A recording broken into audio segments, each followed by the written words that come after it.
పచ్చడి కొరకు ఒక దోసకాయ తీసుకున్నానండి. ముందుగా దాన్ని ముందు వెనక భాగాలు చక్కగా ఇలా కట్ చేసేసుకొని దీన్ని పొట్టు తీసేసుకోవాలి. ఇదిగో ఇలాగా 2 ముక్కలుగా చేశాను దీన్ని. దీంట్లోంచి మనము గింజలు తీసేసుకుందాము. దోసకాయన పైన పొట్టు తీసి లోపల గింజలు కూడా వేరు చేసేసానండి. ఇప్పుడు దీన్ని మనము చిన్న చిన్న ముక్కలుగా కట్ చేసుకుందాము. సగం అలాగే ఉంచేసాను. ఒక హాఫ్ మాత్రము మనము చిన్నగా ముక్కలు చేసేసుకుందాము. ఇలాగైతే పర్వాలేదు.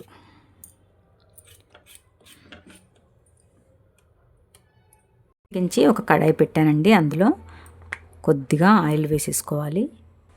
వేడెక్కిన ఆయిల్లో ఒక స్పూను శనగపప్పు, మరొక స్పూను మినపప్పు కూడా వేసేసుకున్నానండి. కొంచెం దూరగా వేగనిద్దాం వీటిని. పప్పు దినుసులు కొద్దిగా రంగు మారిపోయాయండి. ఇందులో ఒక 4-5 ఎండుమిర్చి వేసాను. ఒక 4 పచ్చిమిర్చి కూడా, అందులోనే ఒక 5-6 వెల్లుల్లి రెబ్బలు కూడా వేసేసుకొని కొంచెం దూరగా వేయించుకోవాలి. పచ్చిమిర్చి కొద్దిగా వేగిన తర్వాత ఒక మీడియం సైజు టమాటా కట్ చేశానండి. ఇక్కడ టమాటాలు కూడా వేయించుకోవాలి. అలాగే ఏవైతే దోస ముక్కలు కోసి పెట్టుకున్నామో దోస ముక్కలు కూడా ఇందులో యాడ్ చేసేద్దాము.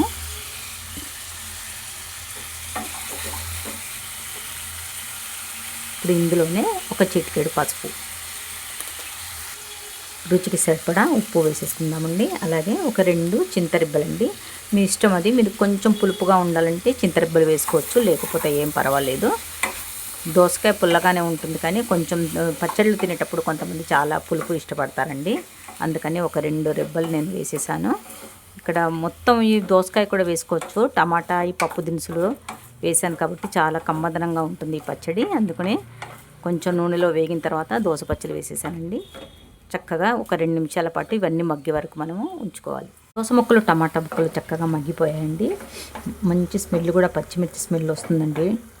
పోపు దినుసులు కూడా వేసానంటే పప్పు, శనగపప్పు, మినపప్పు కూడా వేసాం కదా, పప్పు స్మెల్ చక్కగా వస్తుందండి. ఇప్పుడు స్టవ్ ఆఫ్ చేసేసుకుందాము. కొంచెం సేపు దీన్ని చల్లారనించాలి. చల్లారిన దోస ముక్కలన్నింటినీ తీసుకొని ఒక మిక్సీ జార్లో వేసేసుకుందామండి. చక్కగా చల్లారిపోయింది ఇది. మరీ పేస్ట్లా కాకుండా కొంచెం బరకగా ఉండేటట్టు చూసుకోవాలి ఫ్రెండ్స్. మొత్తం దీన్ని ఇందులో వేసేస్తున్నాను. నీళ్ళు ఏమీ అవసరం లేదు, ఎందుకంటే దోస ముక్కల్లో, టమాటా ముక్కల్లో నీరు వచ్చింది చూడండి. కొంచెం పలచగా కూడా అయిపోయింది. ఇదే సరిపోతుంది మనకు. పచ్చడి అలా పలచగా కూడా ఏమి ఉండదు కదండి. మొత్తం ఇందులో వేసేసుకుందాము.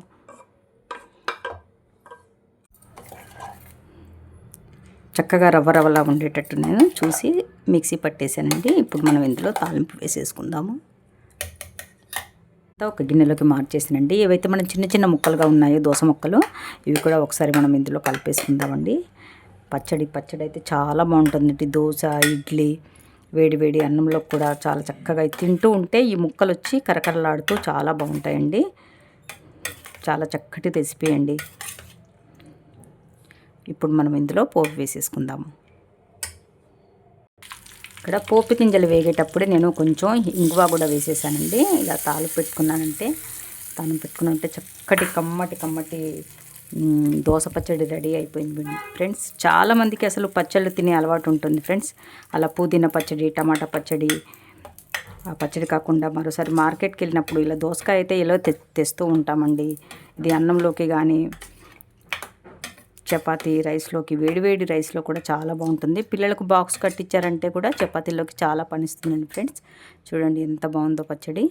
మరి చూసారు కదండి ఈరోజు దోసకాయ పచ్చడి. కూరగాయ అన్నిట్లో కంటే దోసకాయ కొంచెం చవకగా ఉంటుందండి. అలాగే ఒక 4 తెచ్చుకున్నామంటే ఒకసారి సాంబార్లో ఇంకా 2 మిగిలితే ఇలా పచ్చడి చేసుకొని ఇంకోసారి ఏదో కూర కానీ దోస పులుసు కానీ పెట్టుకోవచ్చండి. చాలా ఈజీ రెసిపీ అండి. మరి చూడండి మీరు కూడా. దోశల్లోకి అయితే చాలా మంచి చట్నీ అండి ఇది. ఏ కొబ్బరి పచ్చడో కాకుండా, ఏ పొడో కాకుండా ఈ దోస పచ్చడి కూడా ఒకసారి దోశల్లో తిన్నారంటే మహా అద్భుతంగా ఉంటుంది ఫ్రెండ్స్. ఇదండి నేను తీసిన దోస పచ్చడి. మరో రెసిపీలో తొందరగా కలుసుకోబోతున్నాను. బాయ్.